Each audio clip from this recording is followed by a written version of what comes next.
നമ്മുടെ ഇടയിൽ ഒരു വിഭാഗം ഉദ്യോഗസ്ഥർ അഴിമതിക്ക് കുടപിടിക്കുന്നു. നിത്യേന അങ്ങനെയുള്ള വാർത്തകളാണ് പുറത്തു വരുന്നത്.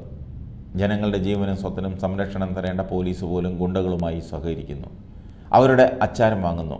അവരുടെ തീന്മേശകളിൽ പോയിരുന്ന് അവിടുന്ന് വീഴുന്ന ഉച്ഛിഷ്ടം വരെ കഴിക്കുന്നു. അവരെയൊക്കെ നിയന്ത്രിക്കേണ്ടത് രാഷ്ട്രീയക്കാരാണ്. ഒരു വശത്ത് കൊള്ളയും മറുവശത്ത് അഴിമതി വിരുദ്ധ വായാടിത്തങ്ങളും കേട്ട് ജനം മടുത്തു.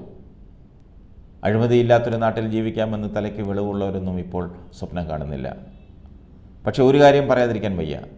അഴിമതി ഉണ്ടെന്ന് സമ്മതിക്കുന്നതാണ് അഴിമതി വിരുദ്ധതയുടെ തുടക്കം. കേന്ദ്ര സംസ്ഥാന സർക്കാരുകളും കാക്കത്തൊള്ളായിരം രാഷ്ട്രീയ പാർട്ടികളും ജനങ്ങളുടെ നികുതി പണം അധ്വാനിക്കാതെ ആസ്വദിക്കുന്ന ഉദ്യോഗസ്ഥരും ഉൾപ്പെടുന്നവരാണ് ലോക അഴിമതി പട്ടികയിൽ 93-ാം സ്ഥാനത്ത് നിൽക്കുന്ന ഇന്ത്യയെ തുണിയുരിച്ച് നിർത്തിയത്. ഓരോ വർഷം കഴിയുമ്പോഴും ഇവരുടെ ആർത്തി കൂടുന്നതല്ലാതെ കുറയുന്നില്ല. രാഷ്ട്രീയക്കാർക്കോ സർക്കാർ ഉദ്യോഗസ്ഥർക്കോ കൈക്കൂലി കൊടുക്കാത്ത ഒരു കുടുംബവും ഇന്ന് കേരളത്തിൽ കാണില്ല. അങ്ങനെയുള്ളവർ സമാധാനത്തോടെ ജീവിക്കുന്നില്ല. പ്രധാനമന്ത്രിയും മുഖ്യമന്ത്രിയും ഒക്കെ അഴിമതി വിരുദ്ധതയെക്കുറിച്ച് നിരവധി പ്രസംഗങ്ങൾ നടത്തിയിട്ടുണ്ട്. ഒക്കെ നുണയാണ്. പ്രതിപക്ഷ നേതാക്കളുടെയും വിമർശിക്കുന്നവരുടെയും വീടുകളിൽ മാത്രം റെയ്ഡ് നടത്തുന്നതാണ് അഴിമതി വിരുദ്ധത എന്നാണ് മോദി സർക്കാർ പറയുന്നതും അവർ വിശ്വസിക്കുന്നതും.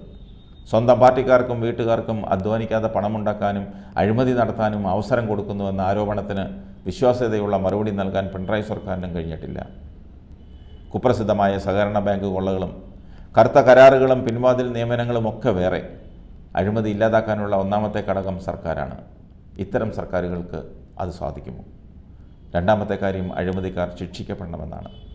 പക്ഷേ കേന്ദ്രത്തിലും സംസ്ഥാനത്തും ഭരിക്കുന്നവരുടെ വേണ്ടപ്പെട്ടവർ നാടത്ര മുടിച്ചാലും ശിക്ഷിക്കപ്പെടുമോ? അന്വേഷണ ഏജൻസികൾ ഭരിക്കുന്നവരെ തൊടുമോ? അഴിമതിക്കെതിരെയുള്ള ഒന്നാന്തരം ഉപകരണമായിരുന്ന വിവരാവകാശ നിയമത്തെ പോലും അട്ടിമറിച്ചെന്ന് പറഞ്ഞാൽ നിഷേധിക്കാൻ പറ്റുമോ?